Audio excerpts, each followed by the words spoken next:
Welcome back to State of the Association. I'm your host, Nash Roberts, and today we are going to be predicting the 2024-25 NFL postseason. It's shaping up to be a very fun slate of playoff games. There's even a couple of division rivalries in here. It's going to be a fun one, and we're going to predict it all today. Welcome back to State of the Association. I'm your host, Nash Roberts. First game here is between the Denver Broncos and the Buffalo Bills. I've got the Bills winning, but this is not a discredit to the Denver Broncos. I think they could very well be an even better team next year. They were under a rookie quarterback, kind of had a revolving door at the running back position, partially due to injuries. And the wide receiver core left a lot to be desired outside of Courtland Sutton. So offensively, there wasn't a lot going for this team. But at the quarterback position, Bo Nix had a great rookie year. I think he's only going to improve in that in the years to come. He started off slow, but towards that second half of the year, he was great. And on the defensive end of the ball, Patrick Surtain is one of the best defensive players in the entire league.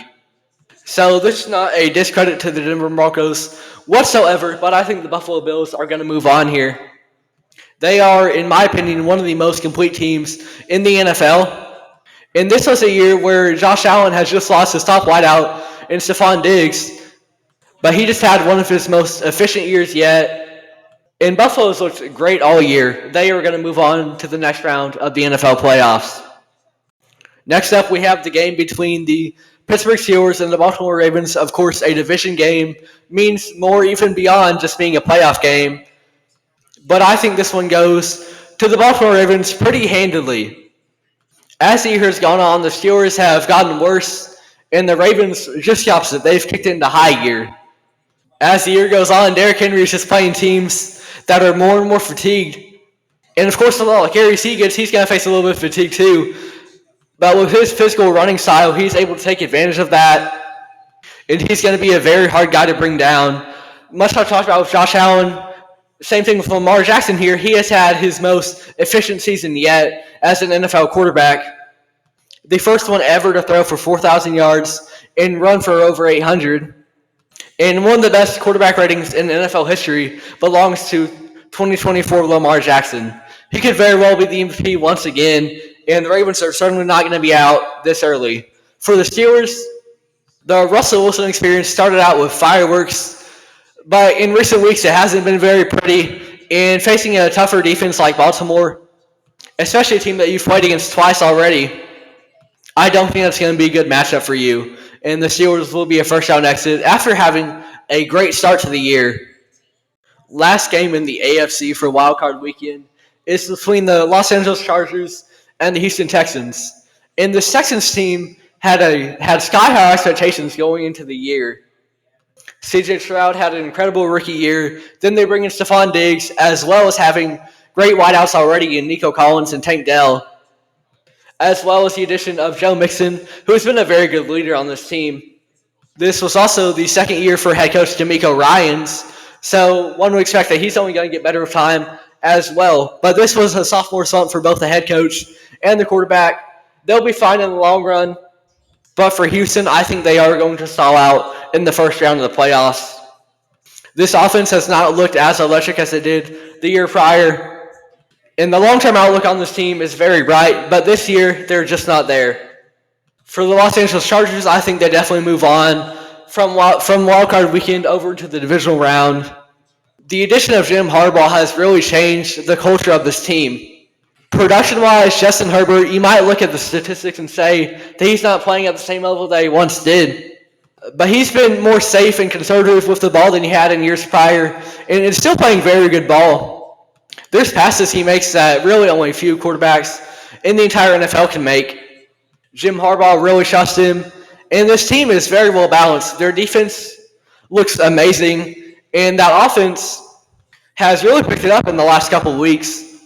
Quentin Johnson, who got off to a solid start to the year, then kind of fell off a little bit, had a really great game to end the regular season. We'll see how that can continue. But there are multiple solid receiving threats on this team that Herbert can get the ball to. And this offense is just getting better week by week.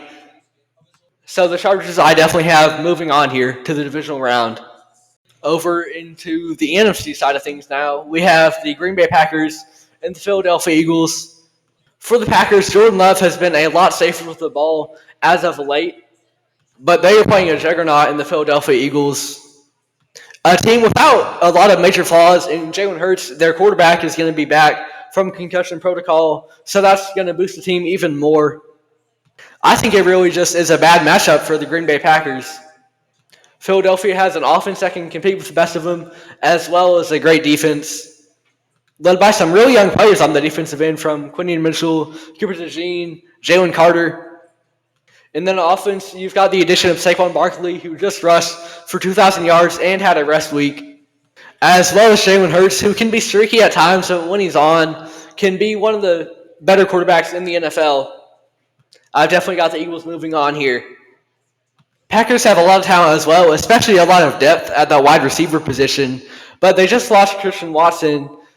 And while we definitely share production alongside a lot of other wide receivers on this team, his impact for them was maybe the best out of any of their receivers. Their yards per attempt with or without him, they were way up when he was on the field. And so I think the loss of him, even though on paper they have a lot of depth at the wide receiver position, Watson is a big play threat. And losing that, I think, is going to be really detrimental to this team for the Green Bay Packers. They're a solid team, but it's a bad matchup against the Eagles. Next up, we have the Washington Commanders and the Tampa Bay Buccaneers. I think, in my opinion, this is one of the most interesting matchups for this entire wildcard weekend. The Commanders are, of course, led by stud rookie quarterback Jaden Daniels. And the Buccaneers are led by a quarterback who has revived his career over in Tampa Bay, and, of course, Baker Mayfield. Tampa had one of the most electric offenses in the entire NFL this year, but you could arguably say the same for Washington. I think for the Commanders, they're just a little bit too inexperienced at this point. Jaden Daniels has, of course, been great, but there's a lot of youth on this team, and I think playing against the Tampa Bay Buccaneers, especially a team with a defensive-minded head coach, they're going to be able to exploit that going up against guys like Vita Vea. Two very exciting offenses, but I think it's Tampa's defense that's going to take them over the top here to the next round of the playoffs. In Washington, they are far from done in terms of the long-term outlook for them, but they are still a year away, in my opinion, and they will be a first-round exit here. Next up, we have the Minnesota Vikings facing off against the LA Rams. The Vikings are really a fake 5 seed here because they were in contention for the 1 seed all the way up to the final regular season game of the NFL season, where the winner was going to be the 1 seed and the loser was going to be the 5 seed. Ultimately, that loser was Minnesota, and Sam Darnold, that quarterback, who has had a great redemption story, kind of had a rough game there.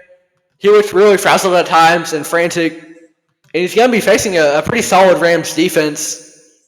But while the Vikings were in contention for the 1 seed all the way up to the final game, the Rams really had to fight and scratch their way into the playoffs in a division that has not been very good this NFL season. I think I have question marks about the Vikings, but they are going to be able to get it done in the wild card round of the playoffs. Back to the AFC in the divisional round now. We've got a divisional matchup here between the LA Chargers and the Kansas City Chiefs. I've sung the praises many a times of Jim Harbaugh and what he's done for the Chargers team. But the Kansas City Chiefs, no matter the close games that they've had, are still a team that has had shaky regular seasons in the past and gone on to win the Super Bowl. And until those close games actually start becoming losses, there's not a lot of concern for them. An ugly win is better than a pretty loss. And I think the Chargers can put up a very valiant effort here. But the Chiefs, especially coming off a couple weeks of rest from that first round bye in Week 18, they've also got a chip on their shoulder, losing in Week 18, 38-0. Although that was their reserves, there has been some criticism on them even all year. There's a chip on the Chiefs' shoulder, and that is a dangerous thing. We've seen what they can do in the playoffs in years past, and I do think that they move on as the 1 seed against the Los Angeles Chargers. Next up, we have the Baltimore Ravens and the Buffalo Bills. I think if Buffalo was playing any of these other teams in the divisional round in the AFC side of things, whether it was the Chiefs or the Chargers, that they could move on. But playing Baltimore, that's just a bad matchup for them. Both are very good offenses with both quarterbacks playing perhaps the best football of their career when you consider how they're getting the job done. The Ravens have made their offense even more explosive with the addition of Derrick Henry. You always had to worry about the run game as well as the pass game, but that has been exemplified this year. And this is no fault of the Buffalo Bills. I just think Baltimore is a better team, and we saw that early on in the year when the Ravens beat them 35-10. I think it'll be a lot closer now, but the Ravens are moving on to the conference finals. And it's just a bad matchup for the Buffalo Bills. Over to the NFC side on the divisional round, we first up have the Minnesota Vikings against the Detroit Lions, a rematch of the final regular season game this NFL season. And in that game, the Lions thoroughly beat the Vikings. It was close in the first half, but Detroit really pulled away in the second. The biggest thing to me was that they were able to really get to and rattle Sam Darnold. And you could say the other side of it too. The Vikings did get to Jared Goff, but ultimately the offense was still able to function as a result of the play of Jahmyr Gibbs especially. And Aaron Jones as running back for the Vikings, he is very solid. But the bread and butter of this team is getting that ball to any of your receiving threats, whether it's Jefferson, whether it's Jordan Addison, T.J. Hawkinson, even Jalen Naylor. And when you aren't able to do that, that really hurts your offense. So I think Detroit just has more answers for Minnesota than Minnesota has for Detroit, and the Lions will move on to the conference finals. On the last divisional game, the Tampa Bay Buccaneers are going to face the Philadelphia Eagles. It has been a great run for Tampa Bay, but Philadelphia is going to move on to the conference finals. Tampa has really stepped up and shown that they don't have to be one-dimensional in the loss of Chris Godwin, and even when they miss time from Mike Evans. But this defense has an answer for a lot of things, whether it's the pass game or the run game. And the addition of Saquon Barkley for the Eagles makes their offense more dynamic than ever. And Tampa Bay has been a great story. Baker Mayfield is definitely the guy for them, but they are not on par with the Philadelphia Eagles, and the Eagles will move on to the conference finals. Now we are at the AFC Championship between the Chiefs and the Baltimore Ravens, a Week 1 rematch. This was the opening game of the NFL season, and it was one that the Chiefs won close, as they have all year. But notably in this game, Lamar Jackson was really not on the ball. He has been perhaps the most on-point player that we have ever seen him be this NFL season, but that was not the case Week 1. He was missing a lot of throws that he really shouldn't have. And that's the difference between this Ravens team then and this Ravens team now, is that Lamar Jackson is making all those throws that he should have, and even some that he shouldn't. This team looks a lot better than they did back in Week 1, and I think that they move on to the Super Bowl. Now, for the Chiefs side of things, they've had close games all year, and I'm not one that worries too much about that just because of the postseason success that they've had in years past. I think re-adding Isaiah Pacheco in the lineup in the latter half of the year, that's only going to have him be real energized for the playoffs. But I just think the Baltimore Ravens are a little bit better team this time around.